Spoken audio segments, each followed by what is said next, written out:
As humans, we are driven to understand the world. The Stoic doctrine suggests that this is because man is linked to nature, and therefore he must understand the universe that he is a part of. This journey towards understanding the world around us and ourselves takes us to quite often painful questions about our own mortality. Hi, my name's James, this is James Talks Death, and today we'll be talking about how death helps us know thyself. So the philosopher Elijah Wilkins has shown that the idea of knowing thyself has been discussed as early as the 3rd and 4th century with people such as Menander. We see this continues to this day. However, this journey towards knowing thyself is increasingly going more inwards towards self-reflection as opposed to knowing thyself through God.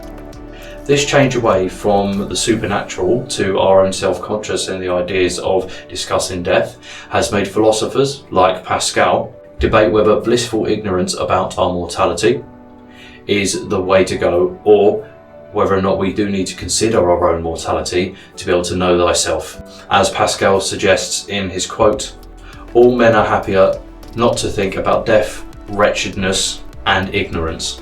How does death impact our ability to know thyself? The definition of knowing thyself, I will be using Wilkins' 8 elements. These were outlined by Nigel Tubbs, and they are to know one's limits, know one's place, know the limits of one's wisdom, know one's own thoughts, know one's mortality, know one's soul, and finally, how difficult all of this is to achieve. Whilst recognising the difficulty of all of these tasks, hence the 8th element, Aristotle's rhetoric and his leading thought of knowing one's limitations and the characteristics of knowing one's mortality is where we're going to focus on this video today. Knowing one's limitations can be interpreted as a warning against believing in abilities that you do not have, or not knowing your full potential but not knowing your actual abilities. This is where mortality rears its head. At this point, I would like to highlight that by knowing one's limitations, does this not give the ability for us to exceed them? And therefore, it's an infinite following of each idea. So you'll know your limitations, you'll beat the limitation, and that will just be a continuous cycle. So is it that mortality, the fact that we don't have an infinite amount of time to continue said cycle, means that we truly do have limitations? And therefore, do people who are considered immortal ever know themselves? Because they will never have limitations for them to know. I think this highlights where death has the greatest impact on our ability to know thyself, and alludes to why Wilkins and Tubbs believe that knowing your own mortality is just an extension of knowing what your limitations are. Our mortality gives us finite time, with finite limitations and a finite version of you. Menander alludes to this when he states, "Availed, aught against time."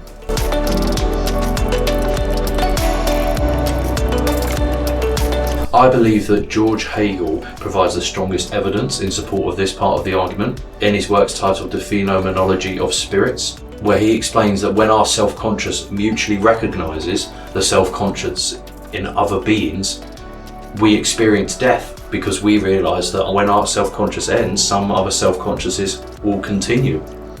Once this first step of recognising that you or self-conscious is not the only self-conscious is the first step, in my opinion, towards where we need to know thyself.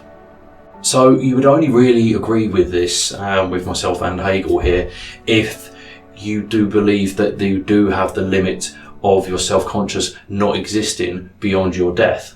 That's because our self-conscious permanently fixates to the form that it was in. I would say that once we enter this state, we become certain of what our limitations are, because there's no change that will occur to them after we die, because our self-conscious does not continue. Everything becomes our limitation. We are limited to everything once we die. We can't do anything. If we were not going to die and we had infinite time, we never enter this state where our limitations are everything, and therefore we know what our limitations would be because we don't have any ability. In this sense, death is becoming essential to us knowing thyself.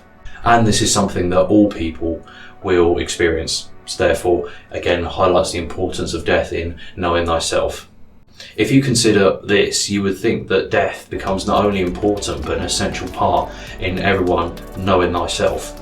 Our mortality means that we can either take on one of the hardest lessons we will ever need to learn, or we await death where our limitations, and therefore our ability to know, the achievement of knowing thyself, becomes null and void.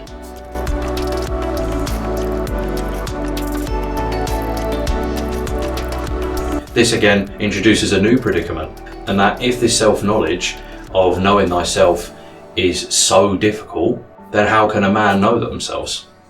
And that brings me to the 8th element of what Wilkins was discussing, and that is the difficulty of knowing how difficult it is to know thyself.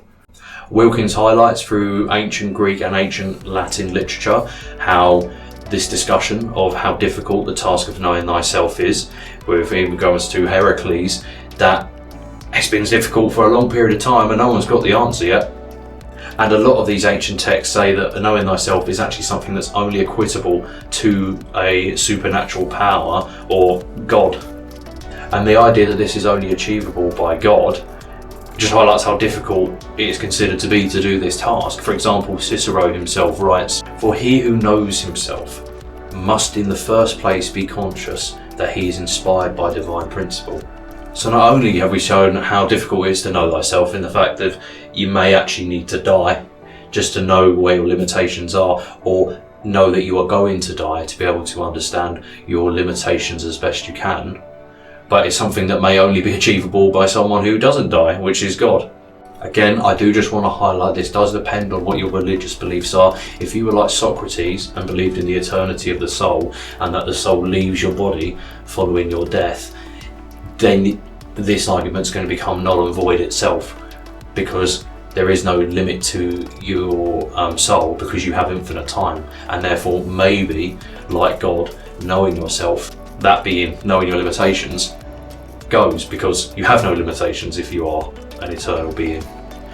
In modern history, we do tend to be moving further away from that argument and moving more towards the fact that the self-conscious does pass. For example, Hegel gives the impression of with the idea of the self-conscious ending when we do die, and that's why we first experience death, when we recognise other self-conscious beings.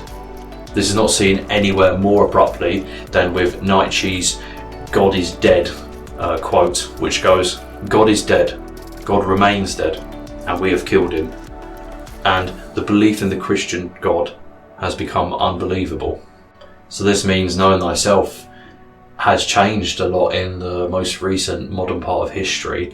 Again, from what we said earlier about knowing thyself compared to God, or knowing thyself through God, to just knowing yourself. This change that we see from Socrates up until Nietzsche in the ideas that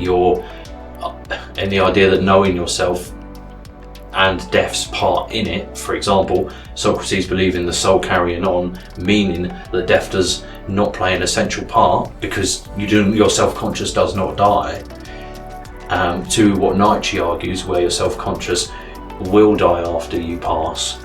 It highlights a bit of a weakness as to the essential part that death plays in knowing thyself.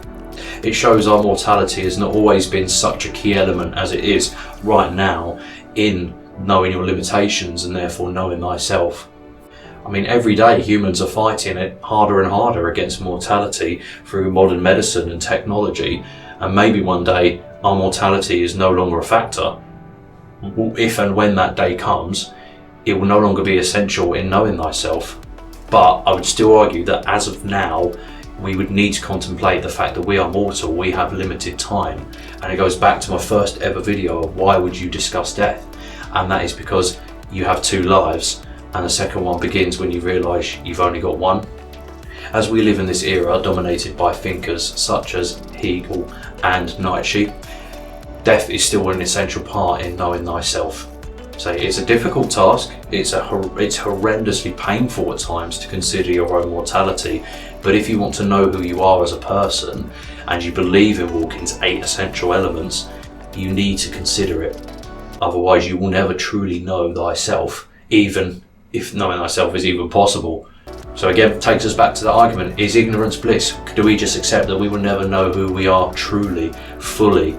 Or Do we accept that we are mortal beings that will die and therefore be closer to knowing thyself? That's my stance. I personally want to know as much about myself as I can. And if that means having to consider my mortality, then I'll have to consider my mortality. And this is where I will end with Zarathustra, who in the story, a tightrope walker falls to his death, and when he dies, he's greeted by Zarathustra, and Zarathustra says, "You died long before your body." What I believe that was alluding to is, you know you're going to die before it happens, and therefore don't grieve. You've been grieving since you recognised the self-conscious of others.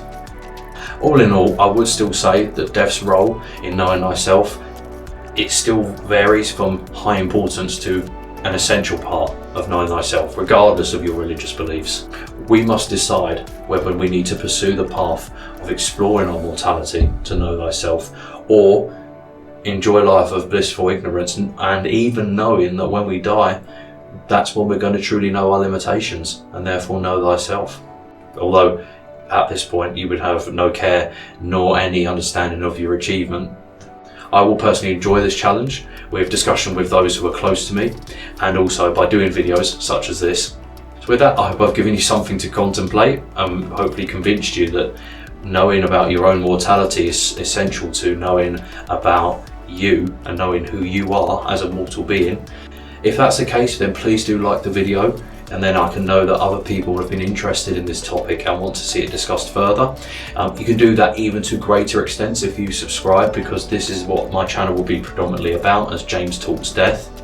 Thank you so much for watching, and at some point you're going to know more about yourself today than you did yesterday. Take care.